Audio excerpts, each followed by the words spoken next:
Good morning. My name's Danielle, and today is day 18 of my 100-day video blog challenge. I'm glad to be here with you today.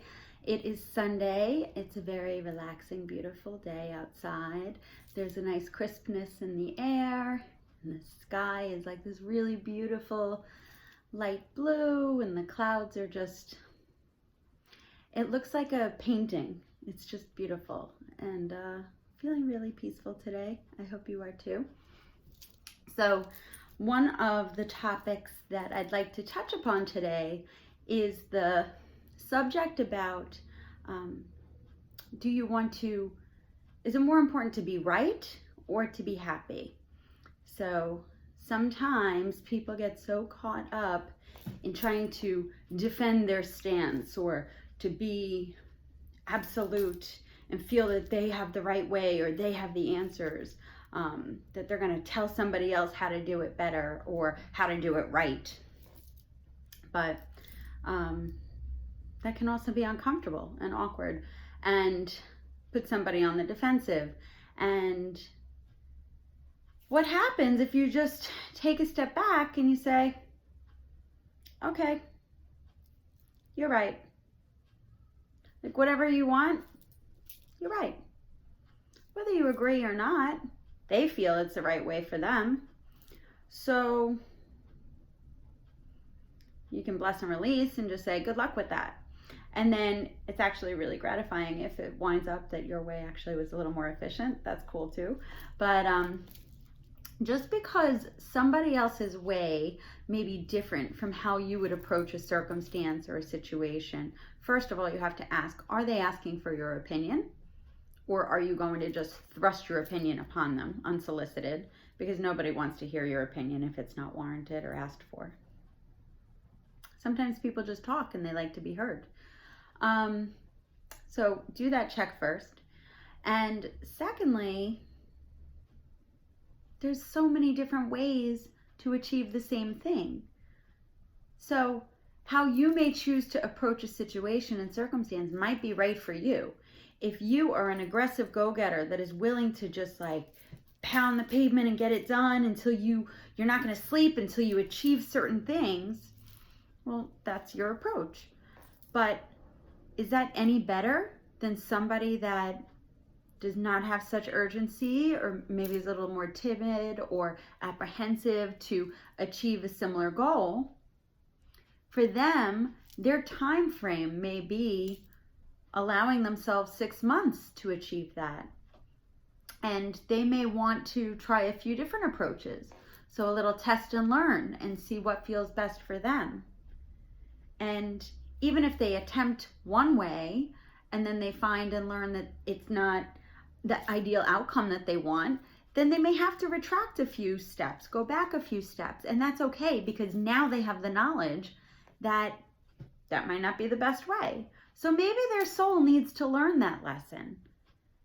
You can't compare, and this is so interesting because I was talking to somebody today, especially with social media, because people show on social media the things that they want you to think or believe about them. Whether it's true or not, you have no idea. But, you know, you almost can get a complex of like, what am I not doing enough of? Or how come they are doing all of these things? Or, you know, it's so easy to judge somebody else and say, oh, well, that's just so stupid. Why don't they do this?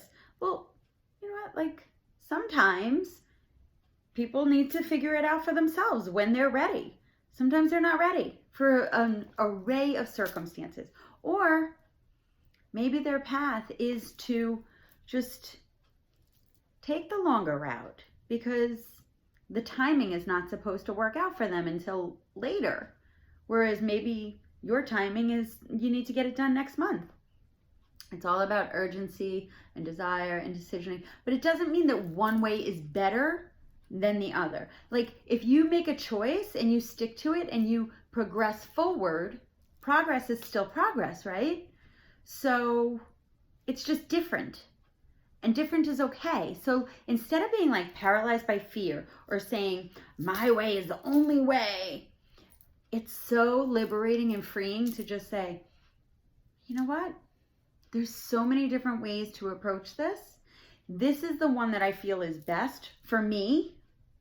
And if somebody asks you for your opinion, by all means, they're asking for your opinion and your suggestions, in which case you can offer your suggestions and say, here's how I see it. This is what I think you should do. This is why I believe it would benefit you. If you're open to a suggestion, I found that this works for me. You might want to try it. It's a much better approach than saying like, well, you're just stupid. This is the way that you should do it. I don't understand why you're not doing it my way, because my way is the best way. Like, who am I? I still have so much to learn. And if I don't take that approach and be open to hearing other people's suggestions when I ask for it, or when I'm open to it in the way that if it's being provided to me in a loving and supportive, suggestive way to help me, instead of like condemning me that I'm a moron, that I don't know what I'm talking about. Nobody wants to hear that. That's the fastest way to shut someone down. But if somebody's going to offer a suggestion to me and say like, you know what, I think that this could be really beneficial for you, or like, you might want to try this. This really helped me. It's such a subtle shift, but when you consciously make those efforts to do it and to know like, you know what, you can't compare your own progress to somebody else. They may have been trying different things for 5 years and you might not know anything about it, but all you see is the progress that they've made. But they've been laying the foundation the whole time for years, doing the work required to produce outcomes and results. It doesn't just happen. People don't just wake up and arrive and say like, I've arrived. No, there is a lot of work that goes into life. And anything, you can't start something brand new and expect to be perfect at it. So you got to take a first step, right? Conversely, you can't be excellent at something unless you are willing to put in the work and try a number of different things that are going to provide the results that you're desiring. And then you'll continue to learn and you'll streamline it and you'll adjust it so that you get the desired outcome as fast and as regularly and consistently as possible. So I hope this is helpful. Instead of being a know-it-all and saying like, my way is the only way, this is very low vibe and very condescending and very egoically driven, like just very, nobody likes a know-it-all.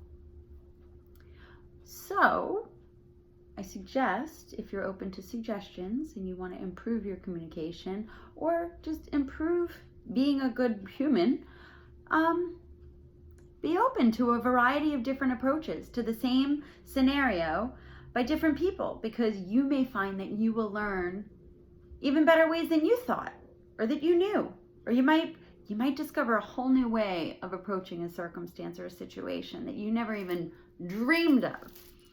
It's really beautiful when that happens.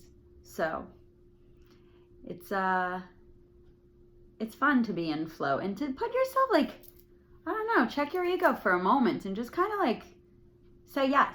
Just ask somebody else and then listen and try it that way. Maybe you'll like it. I don't even know if I'm making sense. I hope I'm making sense. I'm going to just be open-minded today and be open to learning and to hearing and to thinking about a variety of ways that we can all problem solve the same situation, because that is the beauty of human nature. And astrology plays into that too with the 4 elements. If somebody's much more earthy in their natal chart, they're going to be a lot more detailed and grounded in material and details and tangible evidence. Whereas somebody that's heavy in the air is going to be highly cerebral and thoughts and ideas. And then somebody that's very fire heavy is the action. They're going to take action and do. And then, and water. They're going to be much more like emotionally driven. So all of them are right, and every single person is a combination of all of those elements. So be open. There's many, many different approaches. So have a great day. I will talk to you tomorrow. Bye.